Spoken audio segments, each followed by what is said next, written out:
તારી પર્યાયમાં તારાથી થાય છે અને એ તારો જ અપરાધ છે. એમાં કોઈ બીજાનો દોષ નથી, એ તારો જ દોષ છે. એમાં કોઈ કર્મનો દોષ નથી. તારી પર્યાયમાં થાય છે, તારી સમીપમાં એને લીધે થઈ અને કર્મનો બંધ પડે છે.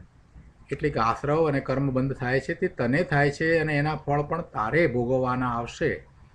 માટે એ તારો અપરાધ છે, તારો દોષ છે અને એમ તારી પર્યાય મલિન છે. માટે તું એવા રાગ દ્વેષ વિષય વાસનાને તારી પર્યાયમાં જે તારા દોષથી થાય છે એને હળવાશથી નહીં લે. એ વર્તમાન પર્યાયમાં એ બધું પડ્યું છે એટલે એને એમ કહેવામાં આવે કે તારી પર્યાયમાં છે અને તારે એવા રાગ દ્વેષના ભાવોને છોડવાના છે. એને લીધે થઈ અને તને કર્મનો બંધ થાય છે અને ભવના ભ્રમણ થાય છે. એમ કરી અને એને ધર્મમાર્ગમાં લાવ્યો, એની સ્વચ્છંદતાને દૂર કરી. એટલે સ્વચ્છંદીને જે આ એક અપેક્ષા છે એને એકાંતે લઈ લેવાને કારણે જે પોતાની પર્યાયમાં થતા રાગ દ્વેષના ભાવને એને ઓળંગી જઈ અને એવા રાગ દ્વેષના ભાવે રાચવાનું મન થાય છે ને, તો ત્યાં એને સમજાયું છે કે ભાઈ એ તને ખરેખર તારી પર્યાયમાં થાય છે, તેથી તને નુકસાન કરતા છે, એટલે એ તારા છે એમ એને કહેવામાં આવ્યું. પણ તારી પર્યાયમાં થાય છે એમ કહ્યું, તારા છે, તને એના ફળ ભોગવવાના થશે, તને કર્મ બંધ પડશે, આ બધી વાત કહી. પણ એમાં ક્યાંય એમ નથી કહ્યું કે એ દોષમાં તારા દ્રવ્યની અંદર કોઈ એવો ગુણ છે માટે એ થાય છે, એવું તો ક્યાં કહ્યું છે. માત્ર એટલું કહ્યું કે તારી પર્યાયમાં થાય છે અને એનું ફળ તારે ભોગવવાનું આવશે. એટલે એને ધર્મ માર્ગે વાળવા માટે આ વાત કરી. એટલે એ વાત, એ અપેક્ષાથી વાત બરાબર છે. હવે એ ધર્મ માર્ગમાં આવે અને પછી એની માન્યતા એવી હોય કે જે શુભાશુભ ભાવ જે કંઈ થાય છે એ મારો સ્વભાવ છે, શુભાશુભ ભાવ મારો સ્વભાવ છે, એવી જો માન્યતા હોય તો એવા વ્યક્તિને, એવા જીવને અહીંયા બીજો ઉપદેશ આપ્યો છે. એને એમ કહ્યું છે કે એ રાગાદીને જે પોતાનો સ્વભાવ માની અને એ રાગાદીમાં જે સંતુષ્ટ રહે છે, સંતોષાઈ જાય છે શુભ ભાવમાં, એને એમ ઉપદેશ આપ્યો છે કે સ્વરૂપમાં એ રાગાદીના ભાવ છે જ નહીં. કેમ કે એ રાગાદીમાં સંતોષાઈ ગયો છે, શુભ ભાવમાં સંતોષાઈ ગયો છે કે શુભ ભાવ એ મારા છે, અને એમ કરી અને શુદ્ધ ભાવનો પુરુષાર્થ કરતો નથી, સ્વરૂપમાં જતો નથી. એને એમ કહ્યું, જે સ્વરૂપમાં જતો નથી તેને એમ કહ્યું કે ભાઈ આ રાગ છે, આ શુભ ભાવ છે, એ કાંઈ તારો સ્વભાવ નથી, એટલે કે એ તારું કાંઈ સ્વરૂપ નથી. ભગવાન આત્મા એનાથી જુદો નિરાળો છે, એ તો ત્રિકાળ જ્ઞાયક છે, સર્વજ્ઞ છે, એ સિદ્ધ સમાન છે. વર્તમાન પર્યાયમાં મલિનતા છે અને આ શુભ ભાવ છે એ કંઈ તારું સ્વરૂપ નથી, તારો સ્વભાવ નથી, પણ એવું પરના નિમિત્તે થાય છે. એટલે આ એ પરભાવ છે અને પૂતગલજન્ય ભાવ છે. પરના લક્ષ્ય થતો ભાવ છે, કર્મનો ઉદય છે, સંયોગો એવા સર્જાયા છે, એટલે એનું લક્ષ્ય થતાં જે ભાવ થાય છે એને અહીંયા કર્મના નિમિત્તે થતો ભાવ, કર્મના ઉદયના નિમિત્તે થતા ભાવને એ કર્મજન્ય કહી દીધો છે અથવા તો પૂતગલજન્ય કહી દીધો છે. અને એમ કરી અને એને દ્રવ્યની દ્રષ્ટિ કરાવવામાં આવે છે કે ભાઈ ત્રિકાળ દ્રવ્ય તારું શુદ્ધ છે, એટલે તું શુભાશુભ ભાવ જેવો કે જેવડો નથી, અને એ તો બધી કર્મજન્ય ઉપાધિ છે, એ તારો સ્વભાવ નથી. એ બીજી વાત કરી. ત્યાં એને સ્વરૂપની દ્રષ્ટિ કરાવી, કેમ કે જે સ્વરૂપમાં જતો નથી ને શુભભાવમાં ધર્મ માનીને બેઠો છે, એને સ્વરૂપની દ્રષ્ટિ કરાવવી હોય ત્યારે એને કેમ કહેવું પડે કે આ શુભાશુભ ભાવથી રહિત તમ ભગવાન આત્મા જ્ઞાયક છો. એટલે આ રીતે આ બીજી વાત લીધી કે જેથી એ સ્વરૂપમાં ઉદ્યમી થાય અને સ્વરૂપનું એને લક્ષ્ય થાય, પોતાના સાચા સ્વરૂપનું જ્ઞાન ભાન થાય અને એને અનુભવે. અને એના વિશે આગળ થોડીક વધારે વાત કરતાં ગુરુદેવે એમ પણ સમજાવ્યું કે ગાથા 75-76માં એ જ કહ્યું છે કે પૂતગલ દ્રવ્ય સ્વતંત્ર વ્યાપક હોવાથી પૂતગળ પરિણામનો એટલે કે રાગાદી ભાવનો કરતા છે. એટલે પૂતગળ કર્મ, પૂતગળ દ્રવ્ય છે એ એનું કરતા છે, એના પરિણામ પૂતગળ દ્રવ્યના પરિણામ છે. એ રાગાદી ભાવ એ એનો છે, એ સ્વયં વ્યાપતું હોવાથી વ્યાપ્યરૂપ કર્મ છે. પૂતગળ પરિણામ એટલે રાગાદી ભાવ તે વ્યાપક વડે સ્વયં વ્યાપતું હોવાથી એ વ્યાપ્યરૂપ કર્મ એટલે કાર્ય છે.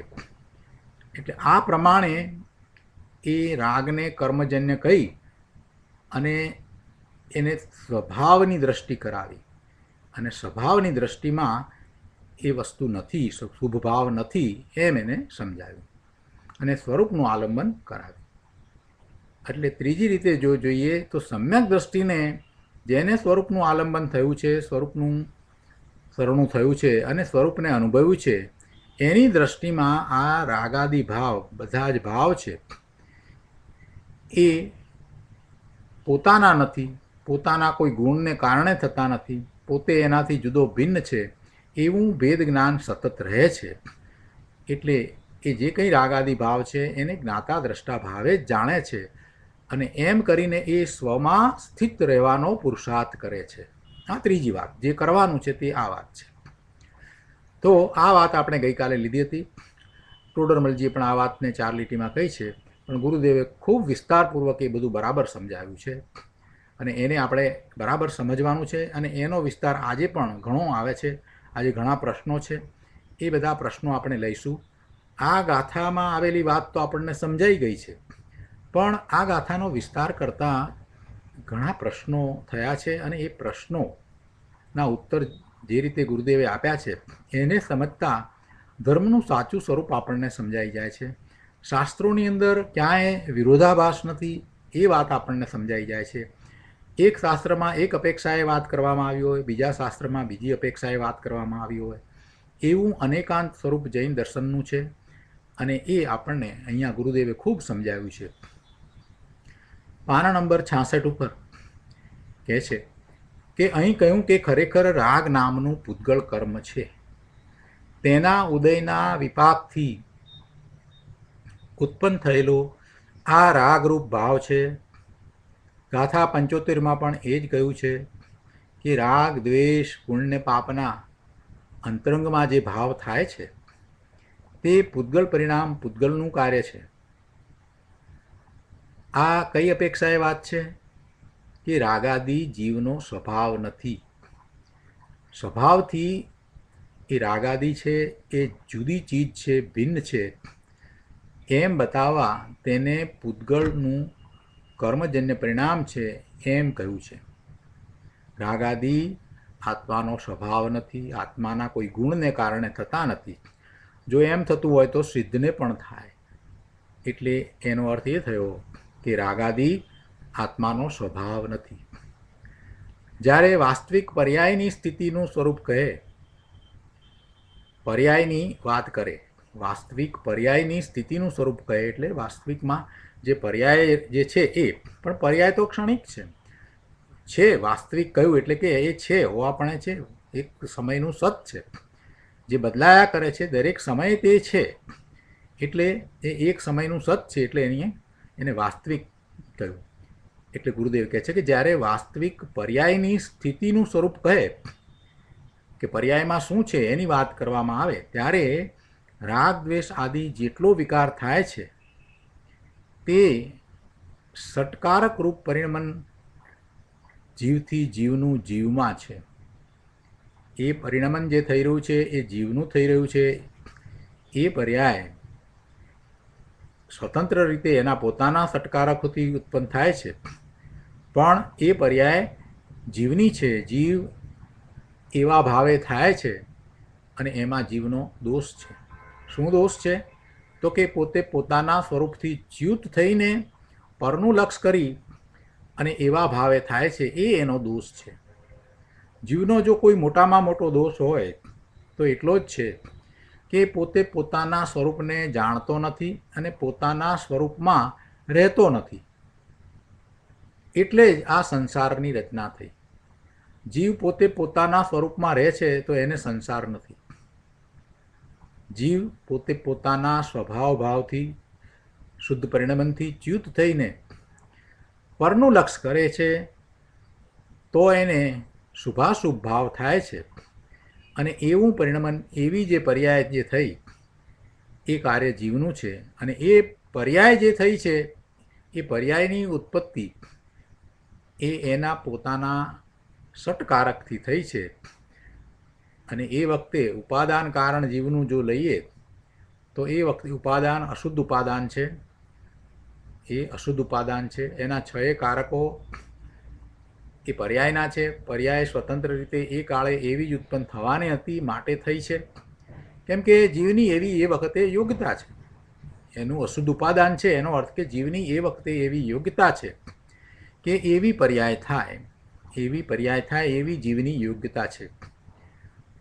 તો કોઈને પ્રશ્ન થાય કે એને નિવારી શકાય કે ન નિવારી શકાય, એ એના કારણે થાય છે, પર્યાય સ્વતંત્ર રીતે થાય છે. તો આપણને એક પ્રશ્ન થાય, તો આપણે કાંઈ જ કરી નથી શકતા? ના, એમ નથી. એ પાછળ કહેવાનો આશય એવો નથી. ત્યાં અપેક્ષા એ સમજાવવી છે કે એ વખતે જીવનું ઉપાદાન અશુદ્ધ છે, એટલે કે જીવની એવી યોગ્યતા છે, એટલે કે જીવને પરનું લક્ષ થયું છે. એ વાત ત્યાં તો સમજાવવી છે. એટલે જીવને એવું પરનું લક્ષ થયું છે માટે આ બધું થઈ રહ્યું છે. જો જીવ પોતે પોતાના સ્વભાવ ભાવે પરિણમે સ્વનું લક્ષ કરીને રહે તો એ બધું નિવારી શકાય એવું છે. એ બધું જ નિવારી શકાય એવું છે. એ પોતે શુદ્ધ ભાવે પરિણમન કરે, નિર્મળ પર્યાય થાય, એવો જ એનો સ્વભાવ છે. એ સહજ દશા છે. એ સહજ દશા છે. અને એવું પરિણમન વર્તમાનમાં અનંત સિદ્ધોને થઈ રહ્યું છે. અનંત સિદ્ધોને પોતે પોતાના સ્વભાવ ભાવમાંથી ચ્યુત થતા નથી માટે શુદ્ધ નિર્મળ પરિણમન થઈ રહ્યું છે. એમને શુભાશુભ ભાવ થતા નથી, એમને એવી કોઈ પર્યાય થતી નથી. એટલે એ વસ્તુ નિવારી શકાય એવી છે. આ વાતને પણ આપણે એવી જ રીતે સમજવી જોઈશે અને એમ જ પુરુષાર્થ થશે. જુદી જુદી દ્રષ્ટિથી જુદી જુદી વાતને સમજાવવામાં આવે અથવા તો એક જ વાતને જુદા જુદા દ્રષ્ટિકોણથી જુદી જુદી અપેક્ષાથી સમજાવવામાં આવે, એ પાછળનું રહસ્ય શું છે? એ પાછળનું તાત્પર્ય શું છે? તો કે એ પરમાર્થની વાત છે, એ વિતરાગતાની વાત છે. શાસ્ત્રમાં જે કંઈ સમજાવવામાં આવ્યું છે એનું પ્રયોજન વિતરાગતા પ્રકટ કરવાનું જ છે, બીજું કાંઈ નથી. એટલે ઊંધા અર્થ નહીં કરતા કોઈ પણ શાસ્ત્રની વાત છે એની અપેક્ષા સમજી અને પરમાર્થે એ વિતરાગતા સમજાવે છે એ વાતને પકડી રાખવી, જેથી જ્યાં પણ આપણી ભૂલ થતી હોય ત્યારે વિચાર કરવું કે આમાં વિતરાગતાની વાત ક્યાં આવી, પરમાર્થે વિતરાગતા સમજાવનારું આ કથન કઈ રીતે બને છે. તો પછી પોતાની ભૂલ સમજાશે. પછી એમ થશે કે મારે આ વાતને કોઈક બીજી અપેક્ષાએ સમજવાની જરૂર હતી, હું કંઈક ઊંધું સમજ્યો છું. એટલે શાસ્ત્રના અર્થ કરવામાં આપણે પહેલાં જ વાત કરી કે 5 રીતે એના અર્થ કરવા જોઈએ. એટલે એ રીતે બરાબર સમજવામાં આવશે તો જ બધું બરાબર સમજાશે. અહીંયા વાત કરે છે ગુરુદેવ કે આ રીતે, આ બે રીતે શાસ્ત્રમાં કથન આવે છે તેને જે તે અપેક્ષાથી યથાર્થ સમજવું જોઈએ. આ નિર્જરા અધિકાર છે. અને અહીંયા ધર્મી જીવની દ્રષ્ટિ ત્રિકાળી ચૈતન્ય સ્વભાવ માત્રની જ વસ્તુ ઉપર હોય છે એ વાતને મુખ્ય કરીને લીધી છે. ધર્મી જીવ એટલે જ્ઞાની સમ્યક દ્રષ્ટિ જીવ, એની દ્રષ્ટિ ત્રિકાળી ચૈતન્ય સ્વભાવ ઉપર જ હોય છે. પોતાનો શુદ્ધ સ્વભાવ, જ્ઞાયક સ્વભાવની જે વસ્તુ છે એના ઉપર જ હોય છે. એને મુખ્ય કરીને અહીંયા તો વાત કરવામાં આવી છે. તેથી તે સ્વભાવ દ્રષ્ટિવંતને, જેની દ્રષ્ટિ પોતાના સ્વભાવ તરફ જ રહે છે, એવો એ સ્વભાવ દ્રષ્ટિવંત, એવા સ્વભાવ દ્રષ્ટિવંતને જે રાગાદિ ભાવ થાય છે, ક્યારેક એને રાગાદિ ભાવ થાય છે, એ મિથ્યાત્વ કે અજ્ઞાનને કારણે નથી થતા, પણ એને એવું પરિણમન પોતાના પુરુષાર્થની કમજોરીને કારણે થાય છે, પુરુષાર્થની નબળાઈને કારણે થાય છે, ક્યારેક કોઈક એવા પ્રમાદને કારણે થાય છે. એટલે કહે છે કે એને જ્યારે એવા રાગાદિ ભાવ થાય છે તો તેને તેનું સ્વામીપણું નહીં હોવાથી તે ભાવ આવીને ખરી જાય છે, નિર્જરી જાય છે. કેમ કે જ્ઞાનીની દ્રષ્ટિ તો સ્વભાવ ઉપર રહી છે ને, નિજ આત્મ સ્વભાવ ઉપર જ છે ને. એટલે જ્ઞાનીને તો નિર્જરાજ છે, કારણ કે તે રાગાદિ ભાવનો સ્વામી થતો નથી, હોતો નથી. તેને પૂતગલના કાર્યપણે જાણે છે. તેને એટલે કે આ રાગાદિ જે ભાવ થયા એ ભાવને પૂતગલના કાર્ય તરીકે એ જાણે છે. એટલે કે કર્મના ઉદયના નિમિત્તે થતા એ ભાવ છે એ પૂતગલજન્ય છે, કર્મજન્ય છે, એમ એ જાણે છે. એટલે કે પોતાનો સ્વભાવ નથી, પોતાનો સ્વભાવ એનાથી જુદો છે. પોતાનો સ્વભાવ તો ત્રિકાળ જ્ઞાયક છે, કંઈ રાગનો સ્વભાવ નથી.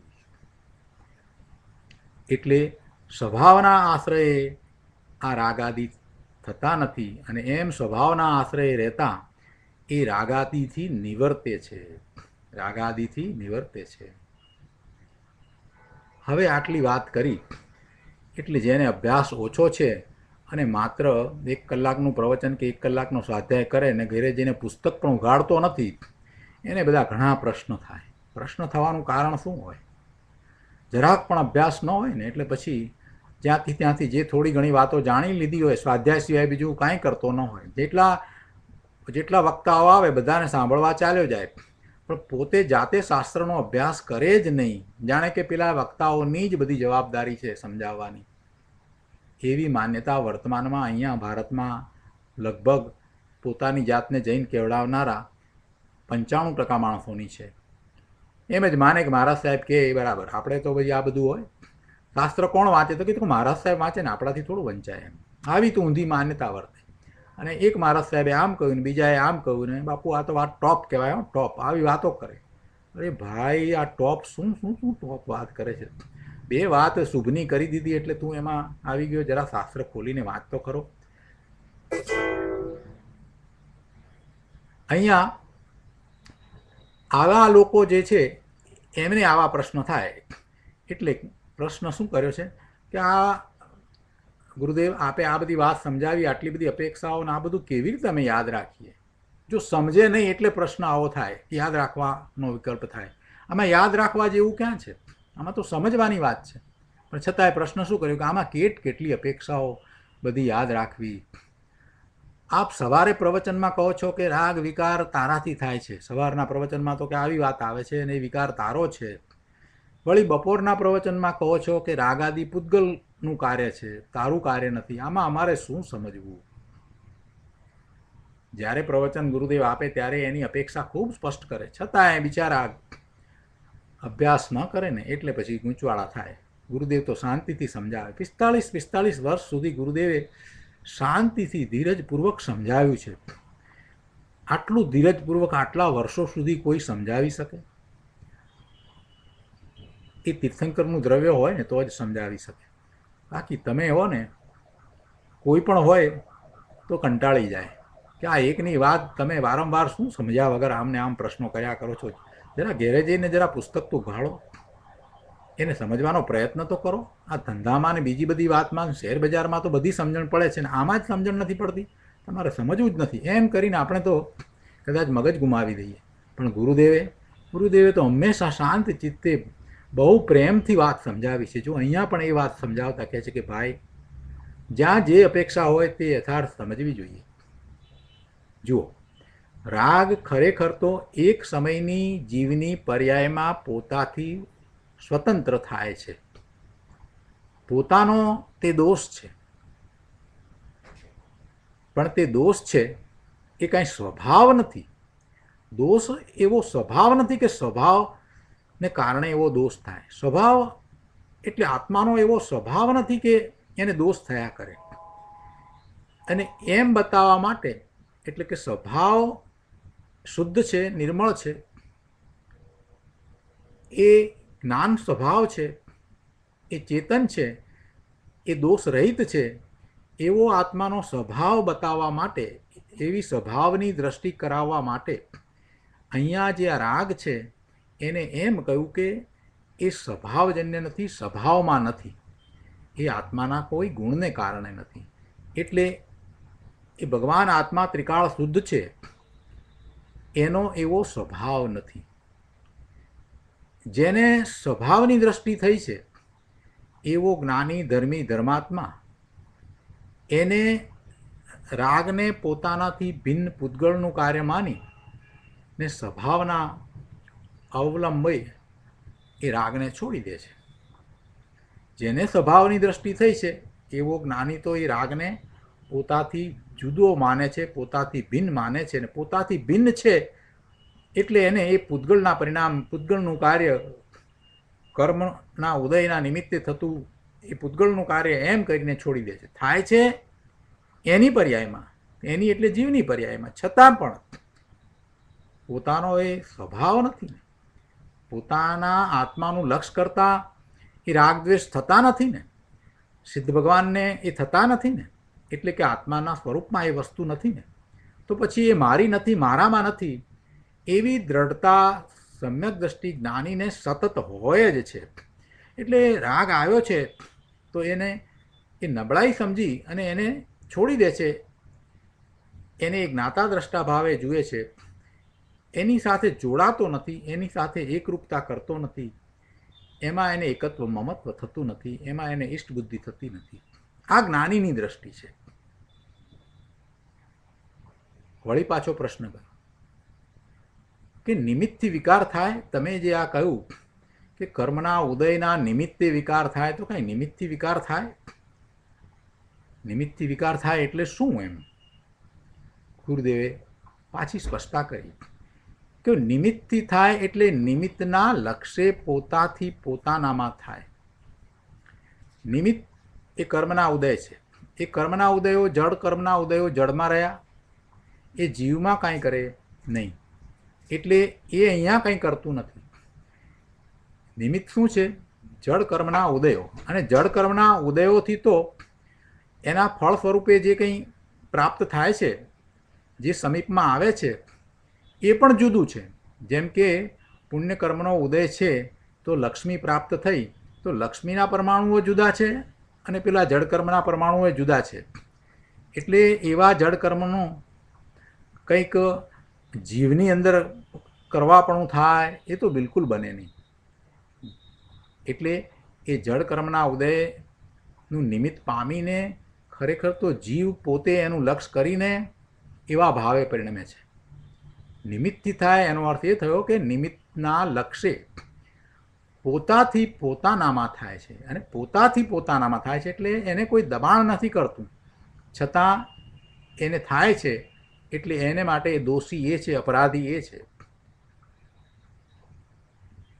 પંચાસ્તિકાયની 62મી ગાથામાં તો ચોખ્ખું કહ્યું છે કે જે રાગ દ્વેષ મોહના વિકારી ભાવ થાય છે તે એક સમયની પર્યાયમાં સટકારકનું સ્વતંત્ર પરિણમન છે. એ પર્યાય થઈ એના 6 કારકો, એના 6 કારણો એના પોતાના છે. એ પર્યાય પોતે જ એ કરતા છે, અને એ પર્યાય જે ઉત્પન્ન થઈ એ જ એનું કાર્ય છે. હવે એ વાત, સટકારકની વાતને પણ અહીંયા ગુરુદેવે સમજાવી છે કે એ એક સમયની પર્યાયમાં એ સટકારકનું સ્વતંત્ર પરિણમન કઈ રીતે છે? તો કહે છે કે તે પર્યાય તે રાગને કરે છે. એટલે રાગની જે પર્યાય થઈ એની વાત લીધી છે. આ રાગની પર્યાય જે થઈ એનો કરતા કોણ છે, કરવાવાળો કોણ છે? એ પર્યાય તે રાગને કરે છે. એટલે પર્યાય પોતે જ સ્વતંત્ર કરતા થઈ અને એ રાગને કરે છે. તે પર્યાયનું રાગ એ કર્મ છે. તે પર્યાય, રાગની પર્યાયનું રાગનું એ સાધન છે. તે પર્યાય રાગનું સાધન છે. તે પર્યાય રાગરૂપ થઈ અને રાગને લે છે. એટલે કે સંપ્રદાન. એનો લાભ કોને મળે છે? એ સંપ્રદાન. કોણ લે છે? તો કે તે પર્યાય પોતે રાગરૂપ થઈને રાગને લે છે. રાગની પર્યાયની વાત ચાલે છે. રાગની પર્યાય છે એ જ કરતા થઈને રાગને કરે છે. એ જ પર્યાયમાં રાગ છે એ એનું કર્મ છે, અને એ એનું રાગ છે એ જ સાધન છે. અને એ પર્યાયનું સંપ્રદાન એટલે કે એ કોણ લે છે, એનો લાભ કોણ લે છે? તો કે એ પર્યાય રાગરૂપ થઈને રાગને લે છે. એટલે કે એ પર્યાય પોતે જ સંપ્રદાન છે, અર્થાત એ રાગને રાખે છે. તે પર્યાયથી રાગ થાય છે. અપાદાન શેનાથી થાય છે? તો કે પર્યાયથી રાગ થાય છે અને તે પર્યાયના આધારે થાય છે. એનો આધાર પણ પર્યાય પોતે જ છે. ત્યાં એ છ કારકો રાગની પર્યાય થઈ તો એના કારકો એ એના પર્યાયના પોતાના છે, એ રાગની પર્યાયના પોતાના છે. એ વાત પંચાસ્તિકાયની 62મી ગાથામાં કરી. ત્યાં પંચાસ્તિકાયમાં એ રાગની એટલે વિકારની અવસ્થા, એ પર્યાય જે થઈ, અવસ્થા એટલે પર્યાય, એ રાગની વિકારની પર્યાય એ અવસ્થા જે થઈ એ જીવની પર્યાયની સત્તામાં જીવને લઈને થાય છે તેમ સિદ્ધ કરવું છે. જુઓ, અહીંયા સમજવાનું છે કે એ રાગની વિકારી અવસ્થા થઈ એ તો સ્વતંત્રપણે થઈ, એમ પહેલાં તો વાત કરી, ષટકારકોથી થઈ, સ્વતંત્રપણે થઈ. પણ એ કોની સત્તામાં થઈ? તો કે જીવની સત્તામાં થઈ. પણ જીવની સત્તામાં એટલે જીવના કોઈ ગુણને કારણે એમ નહીં, પણ જીવની પર્યાયની સત્તામાં થઈ. એટલે એ વખતની જે જીવની જે દશા છે, જીવની જે અવસ્થા છે, એ અવસ્થાની સત્તામાં થઈ. એટલે એ જીવને લઈને થઈ. જીવને લઈને થઈ એમ જે અહીંયા કહ્યું, એનો અર્થ કે બીજા કોઈને લીધે થઈ એમ નહીં, બીજા કોઈએ કરાવી એમ નહીં. આ પર્યાય જે થઈ રાગની, એ પર્યાય એવી એ અવસ્થા થઈ તે જીવની કઈ સત્તામાં? જે ત્રિકાળી સત્તા, તે ભગવાન આત્મા દ્રવ્ય એની વાત નથી, પણ જે અવસ્થા એટલે જે પર્યાય, એ સમયે જે પર્યાય છે એની સત્તામાં થઈ. એટલે કે જીવને લઈને થાય છે તેમ સિદ્ધ કરવું છે. એમ એ વાતને સમજાવવી છે, સિદ્ધ કરવું છે એટલે કે સમજાવવું છે. એટલે ત્યાં 65મી ગાથામાં એમ કહ્યું કે એ પર્યાયના ષટકારકો એના પોતાના છ કારકો, અને એ જીવની સત્તામાં એટલે જીવની પર્યાયની સત્તામાં જીવને લઈને થઈ, બીજા કોઈને કારણે થઈ એમ નહીં, કોઈ કર્મને કારણે થઈ છે એમ નહીં. રાગ પોતાની પર્યાયમાં થયેલો પોતાનો છે એમ ત્યાં કહેવું છે. સાદી ભાષામાં કહીએ તો એ રાગ જીવને પોતાને થયો છે, એટલે પોતાની પર્યાયમાં થયો છે. એ વખતે એવી પર્યાય થઈ છે. પોતાને થયો છે એટલે કે એના દ્રવ્યમાં કાંઈ થયું છે એમ નહીં. પોતાનું દ્રવ્ય તો ત્રિકાળ શુદ્ધ જ છે, દ્રવ્યમાં કાંઈ નથી થયું, પણ એ જે થયું છે તે એક સમયની પર્યાયમાં થયું છે. એ રાગરૂપ પર્યાય એ એક સમયની થઈ છે, એ પોતાને થઈ છે એમ ત્યાં કહેવું છે. એમાં બીજા કોઈએ કાંઈ કર્યું નથી એમ ત્યાં સ્પષ્ટ કરવું છે. એટલે કે એ કોઈએ કર્મએ કરાવ્યું છે, કર્મને કારણે થયું છે એમ નહીં. એમાં જીવનો દોષ દર્શાવવો છે કે એ જીવને પોતાને કારણે થયું છે. એટલે જે પર્યાય થાય છે તે સ્વતંત્રપણે થાય છે, નિરપેક્ષ થાય છે, એને બીજા કોઈની અપેક્ષા નથી. એટલે કે બીજા બહારના કોઈની અપેક્ષા નથી. બહારના એટલે બીજો કોઈ આવી અને એની એ પર્યાય કરાવે છે એમ નથી. એમ અહીંયા તો સમજાવવું છે, એમ અહીંયા તો સિદ્ધ કરવું છે. એટલે એ રાગની પર્યાય હોય કે શુભભાવની પર્યાય હોય કે વિતરાગી પર્યાય હોય, બધી જ પર્યાય છે એ સ્વતંત્રપણે થાય છે. અને એ પર્યાય જે થાય છે એમાં જવાબદાર જીવ પોતે છે, બીજો કોઈ એને એ પર્યાય કરાવે છે એમ નથી. એ રાગની પર્યાય હોય, દ્વેષની પર્યાય હોય, કોઈ પણ પર્યાય હોય, વિતરાગી પર્યાય હોય, તો પણ એ સ્વતંત્રપણે ત્યાં થાય છે. એ જીવની પર્યાય છે, એ જીવની પર્યાયની સત્તામાં એમ કહું ને, એટલે એ જીવની પર્યાય છે. અને એને કરાવનાર બીજું કોઈ દ્રવ્ય નથી, બીજું કોઈ બહારનું દ્રવ્ય, બીજો કોઈ બહારનો ફોર્સ, બીજું કોઈ બહારનું બળ નથી, એમ સમજાવવું છે. એટલે કે કર્મ કરાવે છે એમ નથી, એ વાત કરવી છે. એટલે અહીંયા કહ્યું કે રાગ પોતાની પર્યાયમાં થયેલો પોતાનો છે એમ ત્યાં કહેવું છે. વળી જેમ રાગની પર્યાય નિરપેક્ષ છે તેમ વિતરાગી પર્યાય પણ નિરપેક્ષ છે. જો ઘણાને આ વાતનો ખ્યાલ નહીં હોય, એટલે કે આવો વિચાર નહીં થયો હોય, સૂક્ષ્મતાથી વાત નહીં વિચારી હોય, વિતરાગી પર્યાય પણ નિરપેક્ષ છે. એને પણ કોઈ બીજા અન્યનો એટલે કે કોઈ તીર્થંકર ભગવાન, કેવળી ભગવાનનો આધાર કે આશ્રય નથી. એમના આશ્રયે વિતરાગી પર્યાય નથી થતી. એ પણ નિરપેક્ષ પોતાથી જ થાય છે. શુભભાવની પર્યાય છે એ પણ પોતાથી જ થાય છે, નિમિત્ત ગમે તે હોય. અને અહીંયા તો શુભભાવની પર્યાયને તો બાજુ પર રાખી, પણ અહીંયા તો એમ કહે છે કે વિતરાગી પર્યાય, નિર્મળ પરિણામ જે થાય છે એ પરિણામ માટે પણ જીવ પોતે જ જવાબદાર છે, એ જ રિસ્પોન્સિબલ છે. બીજો કોઈ એને એવી નિર્મળ પર્યાય કરાવી દે એમ નથી. એટલે કોઈ પણ પર્યાય હોય એ નિર્મળ સમ્યક દર્શનની પર્યાય હોય તો પણ એ એના પોતાના સટકારકથી પોતાથી સ્વતંત્રપણે થાય છે. એ જીવની પર્યાય છે, એને માટે જવાબદાર જીવ છે. કોઈ કર્મ, કોઈ તીર્થંકર ભગવાન, કોઈ કેવળી ભગવાન કે બીજા અન્ય કોઈ એવી પર્યાય કરાવે એમ બિલકુલ થતું નથી. કોઈ એવી પર્યાય જીવમાં કરાવી દે, શુદ્ધ પર્યાય, નિર્મળ પર્યાય, અથવા તો શુભાશુભ પર્યાય કે વિભાવ પર્યાય કે દ્વેષની પર્યાય કોઈ બીજો આવી અને એને કરાવી દે એમ બનતું નથી. એટલે જવાબદારી જીવની પોતાની છે. જે પર્યાય થાય છે એની જવાબદારી જીવની પોતાની છે. આ વાત જીવે પકડવી પડશે.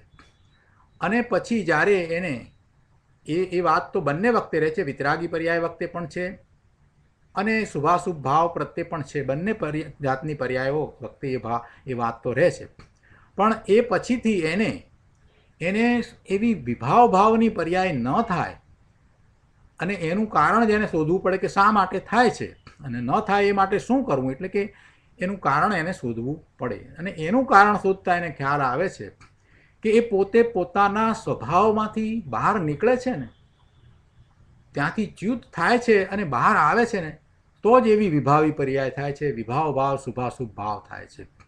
આમ કરી અને એ પોતે કઈ રીતે એવી શુભાશુભ ભાવની પર્યાય ને ન થવા દેવી એનું સમાધાન શોધી શકે છે. બહુ શાંતિથી વિચાર કરતાં આ વાત આપણને બહુ સરસ રીતે સમજાઈ જાય છે કે ભગવાન આત્મા શુદ્ધ છે, ત્રિકાળ શુદ્ધ છે, જ્ઞાયક છે. એવા શુદ્ધના આશ્રય જ જો રહેવામાં આવે, એટલે પોતાના સ્વભાવ ભાવને છોડીને બહાર નીકળવામાં ન આવે તો વિતરાગી પર્યાય જ થાય છે. તો પછી વિતરાગી પર્યાય જ થાય છે, નિર્મળ પરિણામો જ થાય છે. તો કોઈ શુભાશુભ, વિભાવ ભાવ, વિકારી ભાવ, વિકારી પરિણામ થતા જ નથી. પછી કર્મના ઉદયો ગમે તેવા ચાલતા હોય તો એ શું થઈ ગયું, ભલે ને ચાલતા, એ એને ક્યાં નડે છે. આટલી વાતને આપણે આમાંથી સમજવાની છે. ગુરુદેવે બહુ સ્પષ્ટતા કરી છે. આટલી સ્પષ્ટતા ક્યાંય કોઈ જગ્યાએ તમને મળશે નહીં.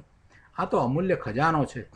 સમયસાર ઉપર પ્રવચન કરતાં કરતાં આ 18મી વખત અને 19મી વખતના પ્રવચનોમાંથી જે અમૂલ્ય વાતો આપણને આ પ્રવચન રત્નાકર ભાગમાં મળી છે અને સમયસાર સિદ્ધિમાં જે મળી છે, એ તો અમૂલ્ય ખજાનો છે પ્રભુ. આવો ખજાનો કાંઈ બધાને પ્રાપ્ત થતો નથી.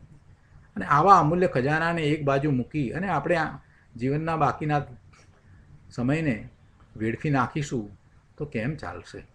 અહીંયા કહે છે કે વળી જેમ રાગની પર્યાય નિરપેક્ષ છે, તેમ વિતરાગી પર્યાય પણ નિરપેક્ષ છે. નિર્મળ સમ્યક દર્શનની પર્યાય પણ પોતાના સટકારકથી પોતાથી પરિણમી છે. તે કર્મના અભાવને લઈને થઈ છે એમ નથી. જો કર્મ જુદું દ્રવ્ય એ એનું પરિણમન કરે, અહીંયા જીવ દ્રવ્યમાં કાંઈ પરિણમન કરાવી દે એમ બને નહીં.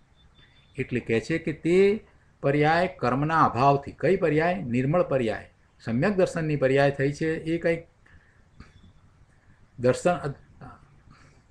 દર્શન મોહનીયના અભાવથી થઈ છે એમ નથી.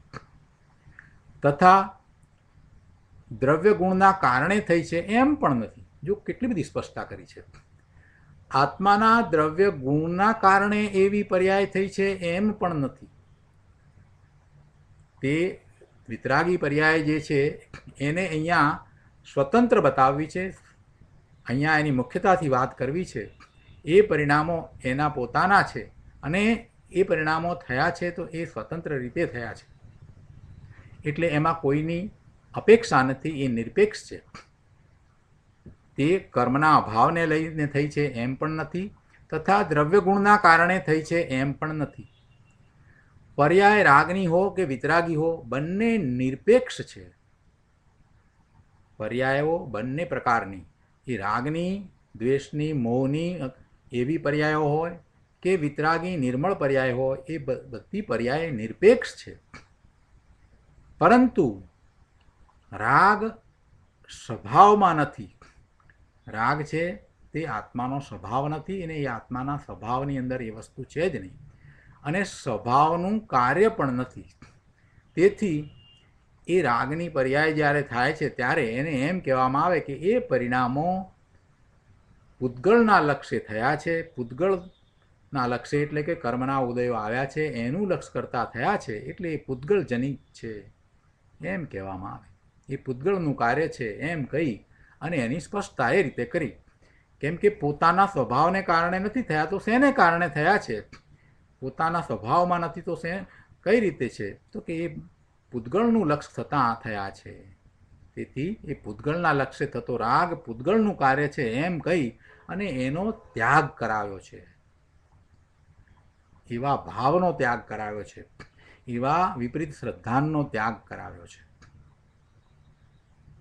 હવે આ આટલી બધી સૂક્ષ્મ વાતો બહુ સરસ રીતે સમજાવી અને પેલા રાગના રસિયા શુભભાવના રસિયાને કાંઈ સમજણ ના પડે, નવા નવા આવ્યા હોય ગુરુદેવની સભામાં, તો પછી એમ કે આપ આવો અર્થ કેમ કરો છો? અહીંયા તો એમ કહું ને કે કર્મના ઉદયને કારણે થાય છે ને આવો અર્થ કેમ કર્યો? ગુરુદેવ ફરી પાછું સમજાવે છે કે ભાઈ એવો જ અર્થ છે, ત્યાં બીજું અમે શું કહીએ? ફરી ગુરુદેવ સમજાવતા કહે છે કે જુઓ, અહીં અને 75મી ગાથામાં રાગને પૂતગળ પરિણામ કયા છે. 75મી ગાથામાં આનો પણ આપણે ઘણો વિસ્તાર કર્યો હતો, ત્યારે પણ આ વાત સમજ્યા છીએ, પણ અત્યારે પાછું ભૂલાઈ ગયું હોય, ઘણો સમય થયો, એટલે આપણે આજે ફરીથી એ વિસ્તાર લઈ રહ્યા છીએ. કેમ કે દ્રઢતા તો છેવટે આપણે આ જ કરવાની છે ને. સમયસારનો સ્વાધ્યાય આપણે શા માટે કરીએ છીએ? આપણે કાંઈ પંડિત થવું નથી, આપણે કોઈ પંડિતાઈ કોઈને દર્શાવવી નથી, આપણે તો પોતાના સ્વરૂપને માટે કરીએ છીએ. આપણી પોતાની જ્ઞાન ક્રિયા થઈ રહી છે. અહીંયા એ વાતને આપણે ફરીથી સમજશું. ફરીને એકની એક વાતને સમજવાથી દ્રઢતા થાય છે. સમજાઈ ગયું એમ જે લોકો કહી અને સંતોષ માને છે એ તો ગુમાવી રહ્યા છે. સમજાઈ ગયું તો ત્યારે જ થાય કે જ્યારે એને સમ્યક દર્શન થાય, અને જેને સમ્યક દર્શન થાય એને તો શાસ્ત્ર વાંચવા પ્રત્યેની વિશેષ જાગૃતિ અને રુચિ રહ્યા કરે. એને એકની એક વાત જે છે ને એને વારંવાર એને ઘૂંટવાનું જ મન થયા કરે, સત્યને ઘૂંટવાનું જ મન થાય. એટલે વારંવાર એકની એક વાત આવે તો આ બસ આટલું સમજાઈ ગયું એમ કરીને જે લઈ લે છે એ તો બિચારો દુર્ભાગી છે. એ તો હવે ક્યારેય જીવનમાં એ ભાવને પામી નહીં શકે. એટલે ક્યારેય એવો વિચાર ના કરો કે અમને આ આવડી ગયું. આ આવડી ગયું એ વાત નથી, અહીંયા આવડવાની વાત નથી. આ પંડિતોને આવડી ગયેલું જ છે. પંડિતોને આવડી ગયું છે, આખી જિંદગી પંડિતાઈમાં ગુજારી પણ સમ્યક દર્શન પ્રગટ ન કર્યું. એમને બધું આવડતું નથી, આવડે છે, પણ એવા આવડવા સાથે કોઈ સંબંધ નથી. આપણે તો સ્વરૂપના લક્ષ્ય પુરુષાર્થ કરીએ છીએ, સ્વાધ્યાય કરીએ છીએ. તો અહીંયા એકની એક વાત ફરીને આવે તો કંટાળો ન બતાવવો, પણ એમાં ઉમંગ રાખવો અને એને વધારે ને વધારે દ્રઢ કરવું અને એવા ભાવરૂપે થઈ જવું. અહીંયા કહે છે કે અહીં અને 75મી ગાથામાં રાગને પૂતગલ પરિણામ કયા છે. ત્યાં પણ એવી રીતે પૂતગલ પરિણામ કયા હતા રાગને. અહીંયા પણ આ વાત કરી.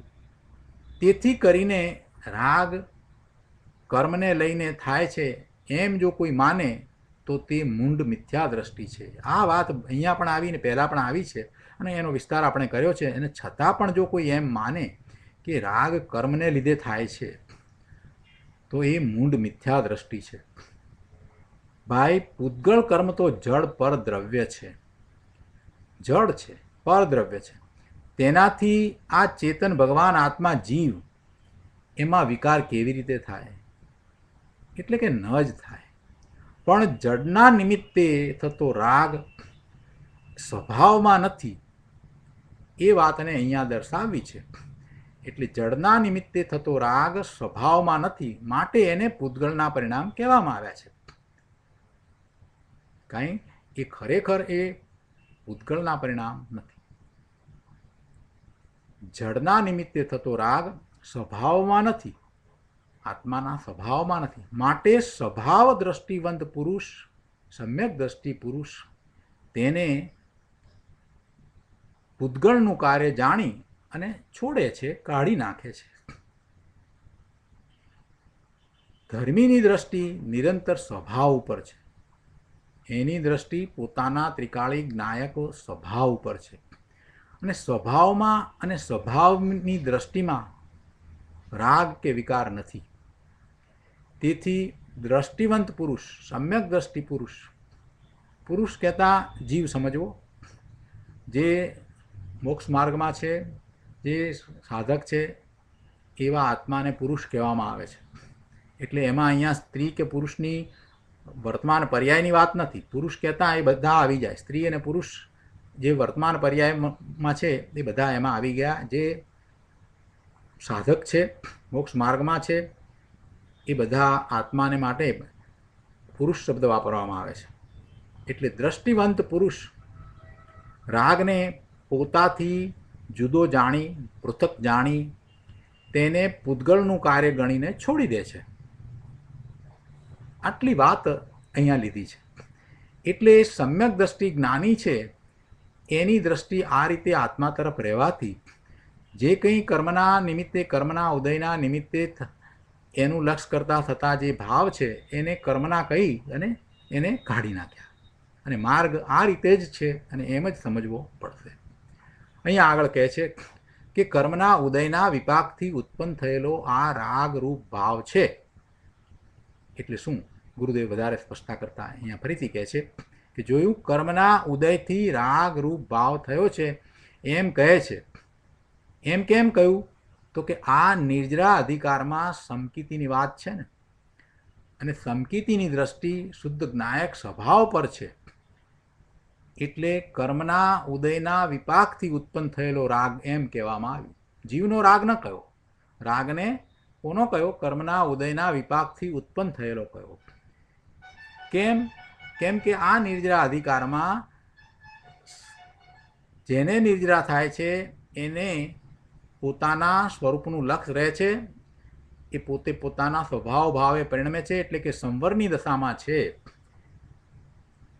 એટલે એને એના આત્મામાં જે વસ્તુ નથી અને એવા આત્માનું એનું લક્ષ કરાવવું છે. એટલા માટે એને એવા સમકીતિને, જે વસ્તુ આત્માના કોઈ ગુણને કારણે નથી, એ વસ્તુને કર્મજન્ય કહી દીધી. એટલે રાગ છે એ કર્મના ઉદયના વિપાકથી ઉત્પન્ન થયો એમ કહી દીધું. નિર્જરા અધિકારમાં અહીંયા તો સમકીતિની વાત છે. જે પોતાના સ્વરૂપનું લક્ષ કરીને સંવર દશામાં છે એને નિર્જરા થાય છે, એની અહીંયા વાત કરવી છે. એટલે કહે છે કે સમકીતિની દ્રષ્ટિ શુદ્ધ જ્ઞાયક સ્વભાવ પર છે અને સ્વભાવમાં રાગ નથી. સ્વભાવમાં ક્યાં રાગ છે? સ્વભાવમાં તો રાગ છે જ નહીં. રાગ તો કૃત્રિમ પર્યાય છે. જ્યારે સ્વભાવ ત્રિકાળ શુદ્ધ આનંદ સ્વરૂપ છે, જ્યારે સ્વભાવ ત્રિકાળ શુદ્ધ આનંદ સ્વરૂપ છે અને રાગ તો કૃત્રિમ પર્યાય છે. માટે દ્રષ્ટિમાં રાગને આત્માનો નહીં કહેતા, રાગને કર્મનું સ્વરૂપ ઠરાવીને જીવથી છોડાવ્યો. રાગને આત્માનો ન કીધો અને રાગને શેનો કહ્યો? એને કર્મનું સ્વરૂપ તરીકે કહ્યો. એટલે કે કર્મના ઉદયનો વિપાક છે એમ કહી અને જીવથી જુદો પાડી અને જીવને એવા સમ્યક દ્રષ્ટિને એ રાગ છોડાવ્યો છે. એટલે અહીંયા જે અપેક્ષા છે તે આ અપેક્ષાએ છે. અને એ અપેક્ષાએ એ રાગ છે એ કર્મના ઉદયના વિપાકથી ઉત્પન્ન થયો છે એમ કહ્યું. વળી પ્રશ્ન કર્યો કે તો રાગ કોનો છે? જીવનો કે પૂતગળનો? એને અપેક્ષાઓ દ્વારા વસ્તુના સ્વરૂપને સમજવું નથી. એક જ રીતે એને સમજવું છે, એકાંતે સમજવું છે. મોટા ભાગના જીવોને એમ જ છે કે ના, એમ નહીં, અમને એક જ વાત કરો. અરે ભાઈ, એક જ વાત તું કહે છે, પણ તું વ્યવહારમાં એક જ વાત લે છે. તું એક જ વાત લે છે. તું તારા પિતા તરીકે એકાંતે લે છે કે તારા દાદાના પુત્ર તરીકે પણ લે છે? કેમ તારા પિતાને તું એકાંતે પિતા કેમ કહેતો નથી? તારા પિતા છે એને તું એકાંતે પિતા કે ના? બસ એ પિતા એટલે પિતા, બીજું કંઈ જ નહીં. અરે એ તારા પિતાના પિતા જે દાદા છે એના એ પુત્ર થાય છે, તારી દાદીનો એ પુત્ર થાય છે. એ વાત પણ તું સ્વીકારે છે કે નથી સ્વીકારતો? એ તારા કાકાનો ભાઈ થાય છે એ વાત પણ તું સ્વીકારે છે કે નથી સ્વીકારતો? તો પછી તારા પિતાને તું એકલો પિતા નથી કહેતો, એકાંતે નથી કહેતો, ત્યાં તો બધી જગ્યાએ બધી અપેક્ષાઓ સમજવા માટે તૈયાર થઈ જાય છે કે ભાઈ આ અપેક્ષા એ છે તે મારા પિતા જે છે એ કોઈકના પુત્ર છે અને એ કોઈકના પતિ પણ છે અને મારા પિતા પણ છે અને મારા સંતાનોના એ દાદા પણ છે. બધી અપેક્ષાઓ સમજે છે, ત્યાં તો એને કોઈ વાંધો આવતો નથી. એક જ વાત કહો એમ કહેતો નથી, ના એક જ કહો બસ, બધું નહીં, અમને એક વાત સીધી વાત સમજાવો એમ ક્યાં કહે છે કોઈ દિવસ? ત્યાં તો એમ નથી કહેતો. ત્યાં તો કે ના એમ ન હોય, જેમ છે તેમ સમજવું જોઈએ. તો પ્રભુ અહીંયા ધર્મમાં પણ એમ જ હોય. રાગ કોનો છે, જીવનો કે પૂતગલનો? એકનો કહી દો, બેમાંથી એકનો કહી દો. લો, આવું કહેવાવાળા મૂર્ખાઓના ગામો ભર્યા છે. એટલી મોટી વસ્તી છે જે પોતાની જાતને જૈન કેવડાવે છે, એમાંના મોટા ભાગના એવા જ છે કે વસ્તુના સ્વરૂપને એકાંતે જ સમજવા માગે છે. વસ્તુનું સ્વરૂપ એકાંતે નથી. અન્ય દર્શનોમાં વસ્તુના સ્વરૂપને એકાંતે લેવાને કારણે ઘણી ભૂલો છે અને એટલા માટે એ કોઈ દર્શન પૂર્ણ નથી, બધા અધૂરા દર્શન છે. જૈન દર્શન એવું છે કે વસ્તુના સ્વરૂપને અનેકાંતથી બતાવે છે અને અનેકાંતથી દર્શાવે છે, માટે જુદી જુદી અપેક્ષાથી, જુદા જુદા દ્રષ્ટિકોણથી જે વસ્તુને સમજાવે છે, માટે એ પૂર્ણ દર્શન છે, પૂર્ણ ધર્મ છે અને એ જ મોક્ષનો માર્ગ છે. અહીંયા આને એવો જવાબ જોઈએ છે એટલે પ્રશ્ન કરી દો, બોલો કે હવે તમે એક વાત કરો કે રાગ કોનો, જીવનો કે પૂતગળનો? અરે ભાઈ, તને આટલું સમજાયું તો તારે સમજવું જ નથી. શું કરવું? ગુરુદેવે તો બહુ એના શાંતિથી જવાબો આપ્યા છે, પહેલાં સમજાવી દીધું આપણે, હવે એનો વિસ્તાર બીજી વાર અહીંયા નથી કરતા. સમાધાન તો આપી જ દીધું છે. છતાં આપણે આજે એ વાતને લીધી છે, થોડો વિસ્તાર લઈએ કે 75મી ગાથામાં રાગ પૂતગલ કર્મનો કયો અને 85 રાગ પોતાની પર્યાયમાં પોતાથી થયેલો પોતાનો જીવનો કયો છે, નિમિત્તથી થયેલો નહીં. તો રાગ કોનો છે, જીવનો કે પૂતગળનો? ગુરુદેવ સમાધાન આપતા કહે છે કે ભાઈ 85 રાગને પોતાનો કયો છે, કેમ કે રાગ જીવની પર્યાયમાં થાય છે અને તે પર્યાયના અસ્થિપણે એક સમયનું સત છે, એટલે કે એ બીજાના કારણે થતો નથી. કર્મના ઉદયને કારણે એ રાગ એ થતો નથી, એટલે કે કર્મ કરાવે છે એમ નથી. તે પરનિમિત્ત કેવી રીતે કરી શકે?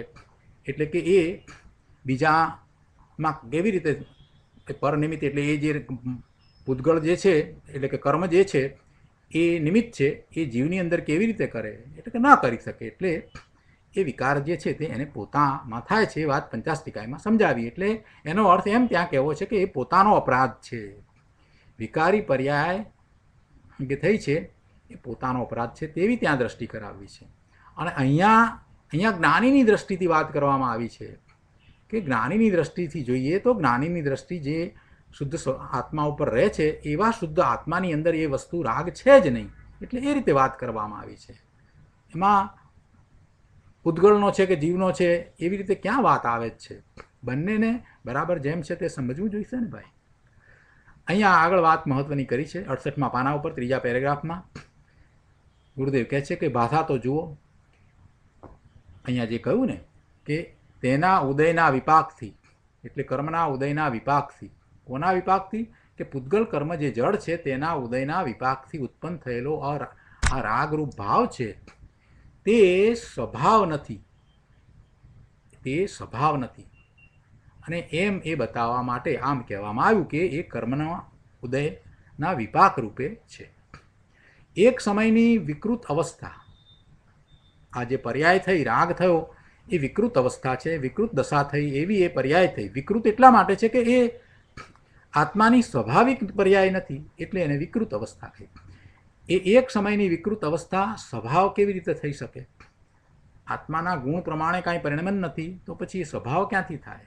અને એ કાયમ હોતું પણ નથી, એ સિદ્ધની પર્યાયમાં એ હોતું પણ નથી. જોકે જેને પર્યાયની બુદ્ધિ છે, પર્યાયનું જ લક્ષ છે, એવા પર્યાય બુદ્ધિવાળાને રાગ પોતાનો સ્વભાવ દેખાય છે, એમ લાગે છે કે આ રાગ મારો શુભ ભાવ, એ મારો સ્વભાવ છે. જેને પર્યાય બુદ્ધિ છે, આત્માની બુદ્ધિ નથી, એટલે કે દ્રવ્યની બુદ્ધિ નથી, ત્રિકાળ દ્રવ્ય શુદ્ધ છે, એની જેને દ્રષ્ટિ નથી, એનું લક્ષ નથી, એને એ રાગ જ પોતાનો સ્વભાવ લાગે છે. પણ એમ લાગે એથી કંઈ થોડું સાચું થઈ જાય છે, એ સત્ય થોડું થઈ જાય છે. પરંતુ અહીં તો એ પર્યાય બુદ્ધિને છોડાવવી છે ને પર્યાય બુદ્ધિને છોડાવીને વાત કરી છે, એટલે કે પર્યાય બુદ્ધિને ઉડાવી દીધી છે ને. કેમ કે અહીંયા નિર્જરા અધિકાર છે અને સમ્યક દ્રષ્ટિ જીવને નિર્જરા થાય છે એની વાત કરી છે. તેથી એ પર્યાય બુદ્ધિને ઉડાવીને કહ્યું કે રાગ દ્રવ્યમાં નથી. જ્યાં દ્રષ્ટિ થંભી છે ત્યાં વસ્તુ અને વસ્તુની શક્તિ ગુણોમાં એ રાગ નથી. રાગ વસ્તુ એટલે આત્મા, જીવ દ્રવ્ય અને એની શક્તિ, એના પરિણમન, એમાં રાગ નથી.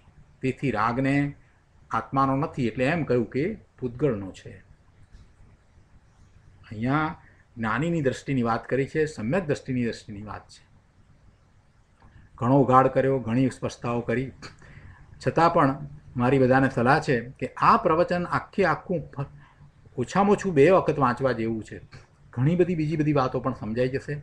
આપણે આ વાતને હવે વધારે લેતા નથી, પણ એનાથી વધારે મહત્ત્વની વાત 69માં પાના ઉપર 3જા પેરેગ્રાફમાં છે, એને લઈએ. ગુરુદેવ કહે છે કે જ્ઞાની શું કહે છે, જ્ઞાનીની દ્રષ્ટિમાં શું છે, એ વાતને જો આપણે લઈએ તો કે જ્ઞાની કહે છે કે હું તો એક જ્ઞાયક સ્વભાવી છું. મારા સ્વભાવમાં રાગ નથી અને રાગને કરે એવો કોઈ ગુણ સ્વભાવ મારામાં નથી. જો વિકારને કરે એવો કોઈ ગુણ મારામાં હોય તો સદાય વિકાર થયા જ કરે, એવો વિકાર થયા જ કરે અને એ જીવ વિકાર કર્યા જ કરે. કેમ કે ગુણ તો સદાય રહે છે, ગુણ કોઈ જતા નથી. ગુણ તો આત્મામાં ત્રિકાળ રહેવાવાળા છે અને ત્રિકાળ રહેવાવાળા ગુણોમાં કોઈ ગુણ એવો હોય કે જેને લીધે વિકાર થાય તો પછી વિકાર હંમેશને માટે થયા જ કરશે. અને એમ તો પછી વિકાર કદીએ ટળે જ નહીં. આ વાત વિચારવા જેવી છે, સૂક્ષ્મ છે. પ્રભુ, રાગ જો સ્વભાવ હોય તો રાગ ટળીને વિતરાગ કદાપી ન થવાય, પણ એમ નથી. કેટલું સ્પષ્ટ છે. પુણ્ય, પાપ, દયા, દાન, ભક્તિ ઇત્યાદિનો રાગ મારો સ્વભાવ નથી. હું તો આ પ્રત્યક્ષ અનુભવ ગોચર ટંકોત્કીર્ણ એક જ્ઞાયક ભાવ છું, એમ સમકીતી જાણે છે, એમ સમકીતી માને છે અને શ્રદ્ધે છે. અને રાગને કર્મકૃત જાણી તેનાથી વિમુખ થઈ જાય છે, તેને છોડી દે છે, તેને તજી દે છે. આત્માનું લક્ષ કરીને પોતે જેવો છે તેવો જ એ થઈ જાય છે, એવો જ એ રહે છે. અને એમ થતાં એને રાગ છૂટી જાય છે. બહુ સરસ વાત આજે આવી. હજી કેટલીક મહત્ત્વની વાતો છે, એ હવે આવતી વખતે સ્વાધ્યાયમાં આપણે લઈશું. આજનો સ્વાધ્યાય અહીંયા સુધી રાખીએ છીએ.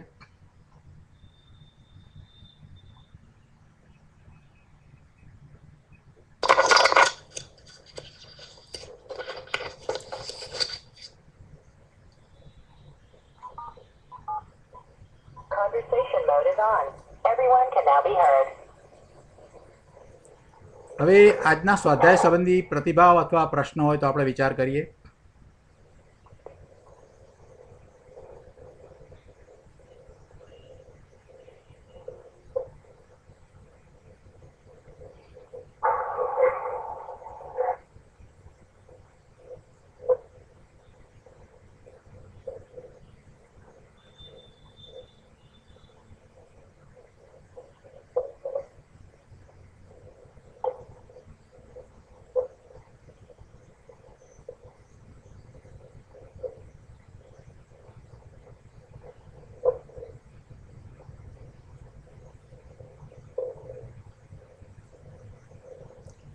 જો સમયસાર અદ્ભુત શાસ્ત્ર છે, એમાં આ મને સમજાઈ ગયું, અથવા તો કોઈ એમ કહે કે ટૂંકમાં એનો અર્થ આમ થયો, એમ કરીને સમરી કરતા હોય તો સમજવું કે એ તો સમયસારના રહસ્યને પામશે જ નહીં. ફરીથી કહું છું, કોઈ એમ કહે કે ટૂંકમાં કહો ને, તમે ટૂંકમાં આમ જ કહેવાનો અર્થ છે ને, આટલી જ વાત હતી ને એમાં તમે આટલું બધું શું લંબાણથી કહ્યું, એમ કરી અને કોઈ સમરી કરે તો સમજવું કે એ તો સમયસારના રહસ્યને પામશે જ નહીં. એટલા માટે કે એક વાત જે આવી છે એના ઉપર ઊંડા ઉતરવાનું છે કે રાગ મારો સ્વભાવ નથી. આટલી એક વાત હોય તો એમાં ઊંડા ઉતરવાનું છે કે રાગ મારો સ્વભાવ નથી તો હું કોણ છું, મારો સ્વભાવ શું છે અને હું શા માટે રાગના ભાવે પરિણમું છું. આમ એક પછી વાતમાં પોતે જ આગળ વધવાનું છે. આમાં કંઈ સમરી કરવાની વાત નથી, સમરાઇઝ કરીને મૂકી દેવાનું નથી ભાઈ. આ તો આત્મામાં જવા માટે મુકુંદાચાર્ય ભગવાને આપણને એક માર્ગ દર્શાવ્યો છે. અમૃતચંદ્રાચાર્ય ભગવાને આપણને એ દ્રષ્ટિકોણ આપ્યો કે જો આમ આગળ વધતું તારા સ્વરૂપમાં જવા માટે, અને ગુરુદેવ એનો વિસ્તાર કરીને આપણને એ માર્ગે આપણને લઈ ગયા છે કે જો આમ આગળ વધાય છે. કેમ કે એમનું અંતઃકરણ તો 24 કલાક એમ જ બોલતું હતું. એ તો 24 કલાક એવા જ ભાવમાં હતા. જે ભાવમાં હતા એ ભાવમાં આપણને પણ લઈ જવા માટેનો ગુરુદેવે 45 વર્ષ સુધી પ્રયત્ન કર્યો છે. અને આપણે સમરી કરીએ, આપણે સમયસારનો સાર વાંચીએ. અરે ભલા માણસ, તારે સમયસારનો સાર વાંચવો છે કે આ અદ્ભુત શાસ્ત્રનો વિસ્તાર કરીને અંદરમાં ઉતરી જવું છે? સમયસારના સાર ન હોય, એની સમરી ન હોય, એ અંદરમાં જવા માટેનું શાસ્ત્ર છે, અલૌકિક શાસ્ત્ર છે. અને આવા અલૌકિક શાસ્ત્ર ઉપર ઘણી ટીકાઓ થઈ છે. એમાં સર્વશ્રેષ્ઠ ટીકા આ અમૃતચંદ્રાચાર્ય ભગવાનની છે. એવી બીજી અદ્ભુત ટીકા જયસેન આચાર્ય ભગવાનની પણ છે. અને એના ઉપર ગુરુદેવે જે વિચાર કરતાં આપણને મૂકી દીધા છે એ વિચારમાં આપણે અંદરમાં ઊંડા ઉતરવાનું છે. અને એ બધું છોડીને પ્રભુ તમે સમરીની વાત કરશો, બસ આટલું ટૂંકમાં સમજાઈ ગયું. અરે ટૂંકમાં ક્યાં તારે સમજવાની જરૂર છે ભાઈ? તું સમજેલો જ છે, તું અનાદિનો સમજેલો જ છે એમ માન, પણ તું ક્યાં અંદરમાં ઉતર્યો છે? જો સમજ્યો હોત તો તું અંદરમાં ગયો હોત અને તને આ વિભાવ ભાવ થાત જ નહીં. તું સમજ્યો જ નથી, તું તારી જાતને છેતરી રહ્યો છે. જે સમજ્યો છે એને બહારમાં ક્યાંય આશ્ચર્ય નથી. જે સમજ્યો છે એને વિભાવ ભાવે પરિણમન થાય જ નહીં. એ તો પોતાના સ્વરૂપના લક્ષ્ય જ બેસી જાય છે. હજી તને કેટલો રાગ પડ્યો છે, તું સમજવાની વાત છોડ, તું એમાં અંદરમાં ઊંડો ઉતર. એકની એકને વાતને તું હજારો વખત વિચાર કર. રોજ એ વાત આવવાની છે. ગુરુદેવનું પ્રવચન હોય ને એ વાત ના આવે એવું તો બનવાનું જ નથી. રોજ એની એ વાત આવે છે. એને ટૂંકમાં ને સમરીમાં એવી વાતનો એવો વિકલ્પ પણ તું લાવીશ નહીં પ્રભુ. એવો વિકલ્પ એ મહા અનર્થ પેદા કરનારો છે.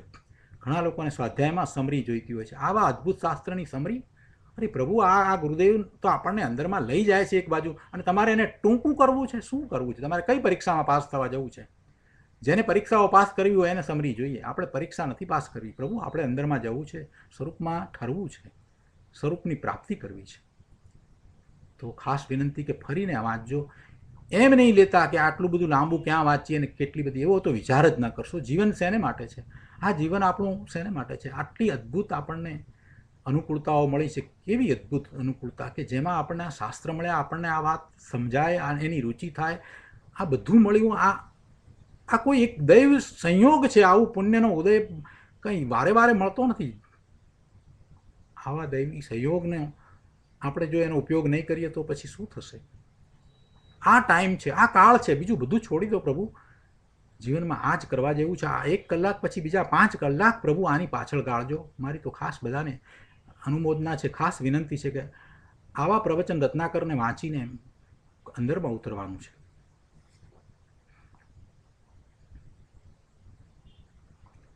પ્રભુ આપના પ્રતિભાવ તમે નથી આપતા, પણ મને ઘણીવાર એમ થાય છે કે આટલી બધી વાત ચાલી રહી છે, આટલું જો તમે વાંચન કર્યું હોય ને તમને કાંઈ વિચાર ના આવ્યો, એવું કેમ બને છે? પ્રતિભાવ આપવા દ્વારા કેટલીક વખત આપણને પોતાને વધારે વિશેષતાથી અંદરમાં ઉતરવાનું થાય છે. એટલે હું હંમેશા કહું છું કે તમે તમારો પ્રતિભાવ વ્યક્ત કરશો તો એમાં તમારી જ્ઞાન ક્રિયા થાય છે.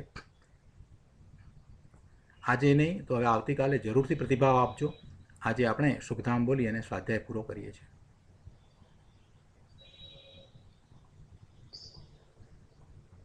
સુખધામ અનંત સુસંત જઈ દિન રાત રહે તદ ધ્યાન મહી પ્રશાંતિ અનંત સુધામય જે પ્રણમો પદતે વરતે જયતે પ્રણમો પદતે વરતે જયતે. જય જિનેન્દ્ર.